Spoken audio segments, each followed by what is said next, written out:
Today is Friday, April 4th, and today I learned that I need to be patient. I need to be patient. In a few different things in my life right now, I just need to be patient. I'm speaking to just me right now. This is what I need right now. There are two main categories of things where you need to be patient.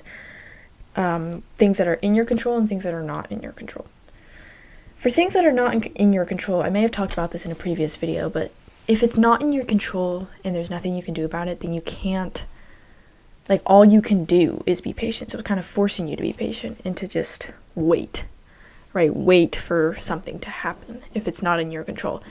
I do think that sometimes I can make an excuse that something is not in my control when really there are things you can do that you can control that can affect it. And it's just not easily noticeable, right? So if you are worried about something, stressed about something, anxious about something that you cannot directly control, then you just have to be patient and you just have to wait. There's nothing you can do now, just wait and see.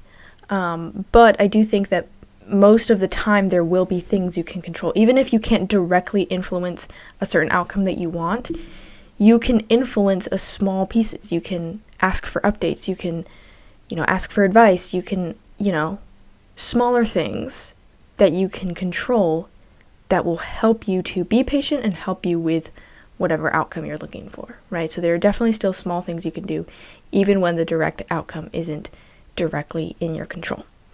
So my example for that is that I was waiting for this application that I sent out, and I was just waiting for me to get accepted. And it just took longer than I thought, and I was just getting annoyed because I try to be a very action, take action right now kind of person. And so I was just getting annoyed that I couldn't do anything about this certain application.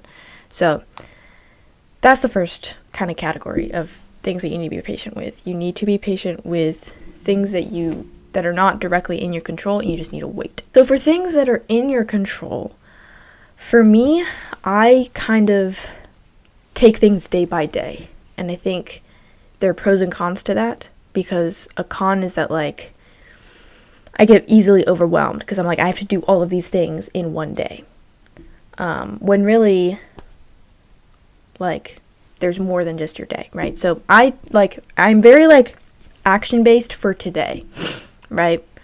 So the first thing is that just you need to be patient within a larger time frame, right? If you can't build a habit in one day, you can't build muscle in one day. It slowly increases over probably longer than you think, right? A longer period of time than you think.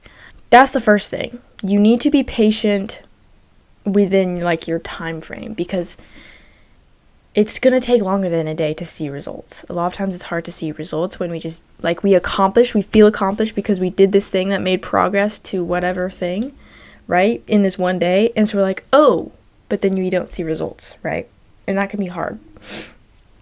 So in that way, you just have to trust the process and just keep going until you will eventually see results if you're doing the right process, right? So that's the first thing that I think is the biggest thing for me, because I just look at everything in just the span of one day, and you will not see much progress in one day, right? And then the second thing I wanted to say about being patient for things that you can control is that kind of like I said, it's going to take more than a day, and it's probably going to take more than a week, and it may take more than a month. It could take 3 months, depending on what thing you're trying to make progress in. So it will probably take longer than you think. And I do think that tracking your progress is a good way to see the results, even if you don't see them directly. But also for things that you can control, it's you controlling it, right? So you need to trust the process and actually stick to that process, because it can be really hard to stay patient and stay consistent with something that you're not seeing results from, right? It can be really hard to do that, but you have to, because the only way you're going to see results is if you work when you're not receiving results. That is a banger quote right there. The only way you're going to receive results is if you find a way to work when you're not receiving those results, right? So you need to trust the process, and you need to consistently keep that process, right? Just because maybe you won't see your results for another month doesn't mean that you stop working and just wait a month, right? You need to keep working to achieve that thing and earn those results. I hope I'm making sense here. You can't just stop working and be patient in that way. You have to be patient through your process. So when things are not in your control, you just have to be patient after your process, right? You probably did something to initiate this thing you're waiting for, and so you need to be patient after your process. But in something that you do have control over, you need to be patient within your process. And it can be hard to do that, especially because, first of all, we think in short time spans, and also we will see, it's so much easier to see our failures than to see our successes, right? If I do something wrong, even if it's a small thing, it will overwhelm everything else, even if I did 10 things right?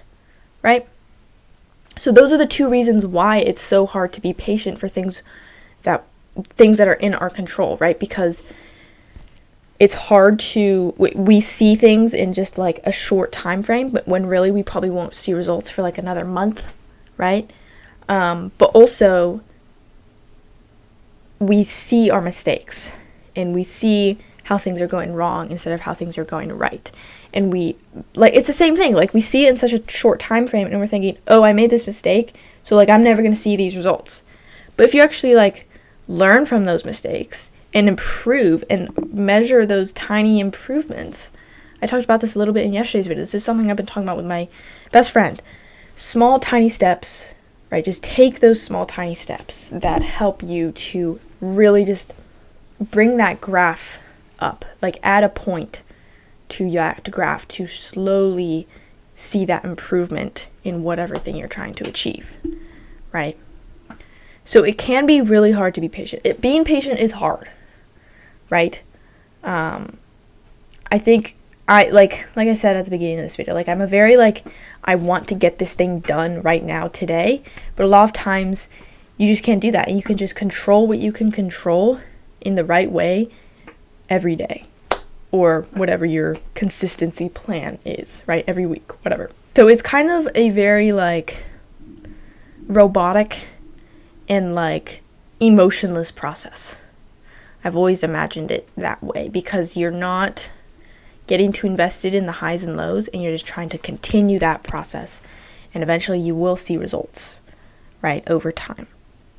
So it is hard. It's hard to be patient, but it is important to be patient, because if you're not patient, then you're never going to see results, right? If you're not patient, you're never going to see results, because if you're not patient, then you're just going to stop what you're doing, and you're just going to give up, right? I think when I was first starting out this YouTube channel, I was, like, watching all these videos about how to grow a YouTube channel, and they were saying, like, the biggest thing is don't give up. There's a quote, like, giving up is, like, if you're afraid of failure or something, or you're not patient enough and it's taking too long, then you are guaranteeing failure by giving up, right? So, but if you, like, you can't fail if you just keep going and you never stop. Yeah, you can't fail if you never stop, and quitting because you're not seeing results quick enough is just guaranteed failure, right? But just keep going no matter how long it takes, right? If you really want this thing, then keep going, right? Don't just quit because you're not seeing results quick enough, because you're just not being patient enough, and you're not, maybe you don't have the right process, and you're not being patient enough, and you're not seeing this out for a longer period of time, because it will probably take you longer than you think. So that is what I have to say today. Hopefully this video was helpful to one person. If it was helpful to you, then I would love a like or a comment. I'm working on building a Discord server, so I've heard a few various comments of people who have wanted to see something like a Discord server. So let me know what you would want to see in that. Hopefully I'm going to try to release it. I'm to be honest, I'm a little nervous of releasing it, because I don't want to release it and then, like, 3 people join. So yeah, once I release it, please join. But yeah, let me know what you want to see in that. Let me know if you would participate in that. Thank you so much for watching. This is the video that I posted yesterday. You can subscribe in that corner. And if you subscribe, I will see you in tomorrow's video.